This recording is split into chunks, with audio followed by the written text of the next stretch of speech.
د ننګرهار کلیو بیا رغونې او پراختیا ریاست تر چتر لاندې د خوړو نړیوال پروګرام له لوري د دې ولایت په اتو ولسوالیو کې د نقدي مرستو د ویش لړۍ پیل شوې. همدا تېره ورځ په بټي کوټ ولسوالۍ کې 1500 کورنیو ته نقدي او خوراکي مرسته ویشل شوې. د ننګرهار کلیو بیا رغونې او پراختیا ریاست ویان محمد ایاز حقیار وایي ننګرهار کې له 12500 ډېرې کورنۍ د مرستو مستحق بلل شوې چې په اتو ولسوالیو کې عملاً د مرستو د ویش لړۍ پیل شوې.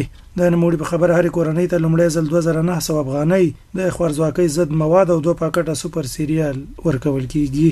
مرستې به د ننګرهار ولایت ښاري سیمو یا نهګون ناحیو سربیره په 2 ولسوالیو کې تقریبا 9801 کورنیو ته وویشل شي چې په دغه کې به د ښار دننه 11983 کورنیو سره د لومړي ځل لپاره د نغدو پیسو ویش تر سره شي او په دوهم ځل بیا کولی شي چې هغه مشخص سټورونو لارې کوم چې د دبليو پی لوري مشخص شوي دي غذایي مواد د همدغې پیسو معادل ترلاسه کړي.